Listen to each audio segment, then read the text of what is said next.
Hey everyone, welcome to the channel. If you're new, my name is Tish, and today we're going to talk about 5 ways you can cut your grocery bill in half, and I'm going to show you how I prepare for my $50 grocery budget challenge. Y'all, with the rising cost of food, people are out here struggling to feed their families.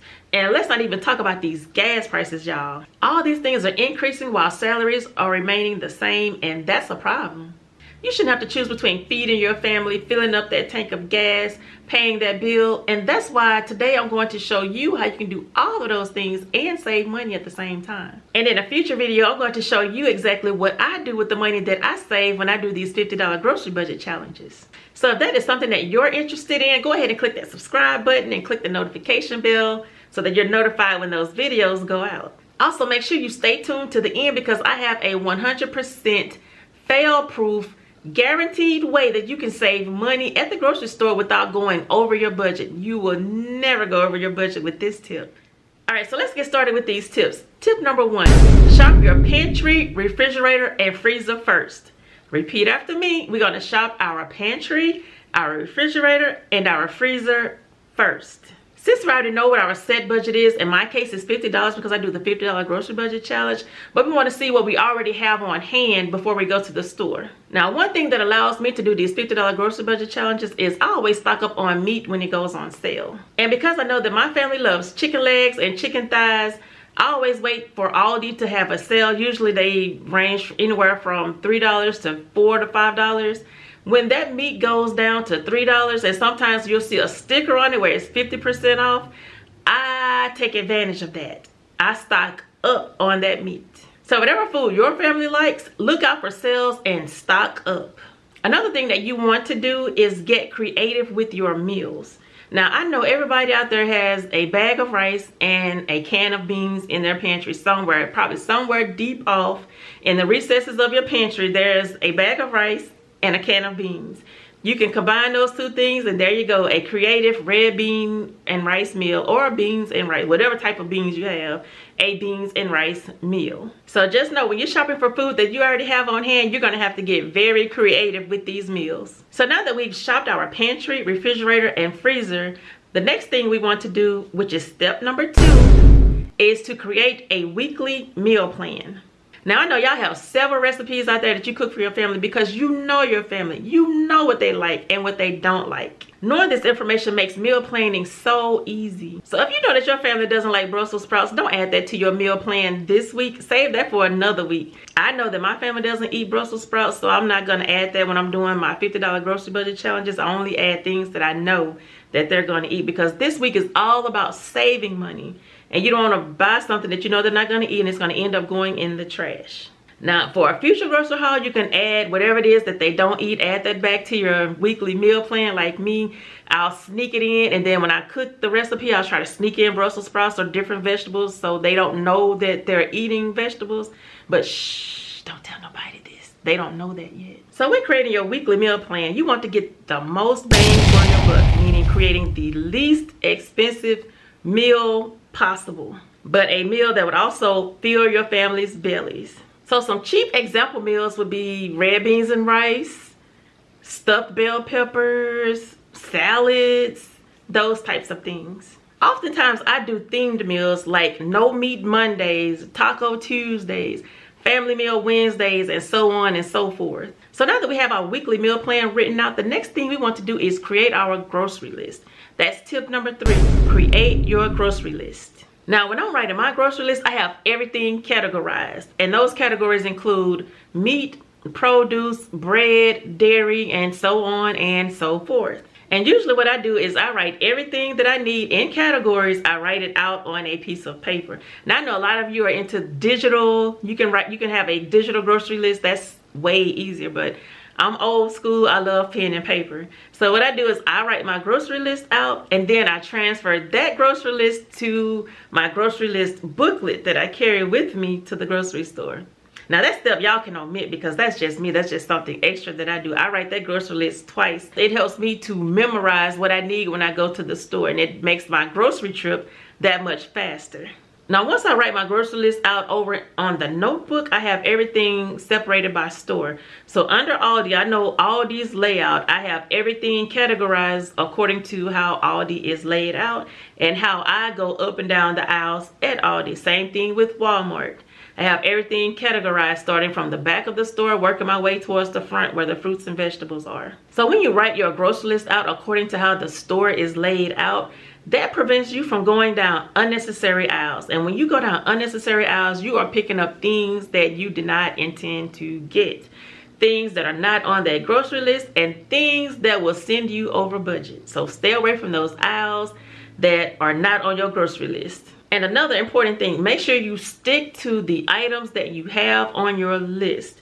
Try not to pick up anything outside of what's on that list. Y'all know how it is when you go to Walmart. In your mind, you have 2 or 3 things that you need to pick up. $300 later, and you're like looking at your receipt like, where did this stuff come from? I only went in here for some milk, eggs, and cheese. What is this? $300. So yeah, stick to what's on the list. Now, one thing that I do when I am shopping at the grocery store is I write the price of everything down. As I pick it up, I'm writing the price down. And when I write the price down, I round it up to the nearest tenth. For example, if I pick up a box of cereal and that box of cereal is $3.97, I'm going to go ahead and round that up to $4, giving me a 3-cent buffer. And I do that for every item that I pick up. I just round it to the nearest tenth. That way I have a running total of how much everything costs before I get to the register. All right, so tip number 4, never go shopping on an empty stomach. Y'all, this is an important tip. Do not go shopping on an empty stomach. When you go shopping on an empty stomach, everything looks like it tastes good. Like those pair of shoes over there, they look like they taste good. I think I need to grab those and put them in the basket. It's like you start grabbing things, you pick up junk, stuff you don't need, and next thing you know, you have busted your budget. So do not go out there shopping on an empty stomach, because you will pick up things you do not need. My husband can always tell when I go shopping on an empty stomach, because when he pulls all those groceries out of the car, he'll say, you went shopping hungry, huh? And I just look at him, I'm like, yeah, I did. I sure did. Guilty. So now, before I leave the house, I make sure I eat something. And if I don't eat something, I will make a smoothie. And I will put flaxseed and chia seeds in whatever smoothie I make, and I take it with me and drink it on the way to the store. So by the time I get there, I'm full and I don't have an empty stomach, and I'm not buying all of this unnecessary stuff. All right, so tip number 5, y'all. This is the for sure way you cannot go over budget. And tip number 5 is, whatever you set your budget to, carry that amount of money with you. Carry cash. Leave those debit cards, those credit cards, leave that in a safe place, but not in your purse when you are inside the store. Because when you take that inside the store with you, you are going to go over budget. Now, when you have cash and you know that's the only way you have to pay for those groceries, you are going to pay more attention to that grocery list. You are not going to pick up all of these things that should not be on that grocery list. Say, for instance, that $7 tub of Rocky Road ice cream. It'll make you think twice about getting that $7 tub of ice cream. Those $10 bags of chips. You're not going to buy that $10 bag of chips if you know that you only have like $50 in cash. I'm not going to spend $10 on some chips. No. So make sure that you stay under budget, because the most embarrassing thing you can do is get to that register and not have enough money to pay for your groceries. So make sure that you stay within budget. Only pick up items that are on your list and use the cash that you carry to pay for those groceries. Now, when I first started carrying cash to pay for groceries, I was so nervous, because I know me. I will pick up all kinds of stuff and stick it in that buggy. But just in the back of my mind, when I knew that I had cash, I did not attempt to pick up anything extra. I stayed under budget on the sheer fact that I could go over budget and not have the money to pay for it. And if you don't like carrying cash, because I know in this day and age, a lot of people don't like carrying cash. If you do decide to carry your debit card, try to stay within whatever budget you set forth for your groceries. Now that is not a for sure way that you will stay on the budget, because if you know that you set your grocery budget to $50 and you taking that debit card in there, you know, on that debit card you got like $500 on it, you're not going to be tempted to stay within budget, because you're going to pick up that $10 bag of chips and be like, oh, I can afford that. I have $500 on this card, even though your budget is set at $50. So that's why I say carry cash. That's a for sure 100% guaranteed way that you are not going to go past that, because you only have that amount of money in your pocket. All right, so let's recap. Step number 1, we are going to shop our pantry, refrigerator, and freezer first.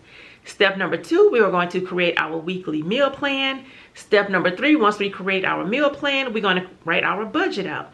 Step number 4, we are not going to go out in these streets hungry. We are going to eat before we get in that vehicle and drive to that store. We're going to be full when we go grocery shopping. And step number 5, carry cash. Carry cash. Carry cash. Or if you don't carry cash, only spend the set amount of money that you've budgeted. So if you want to see how well I did on my previous $50 grocery budget challenge, go ahead and click the video that's on the screen right now. And if you want to know what I'm going to do with the money I saved from that grocery budget challenge, go ahead and subscribe to the channel and click that notification bell so that you're aware when those videos come out. And with that, I want y'all to go forth and save your family money. Make me proud, y'all. Make me proud. Save some money. And I'll see y'all in the next video. Bye, everyone.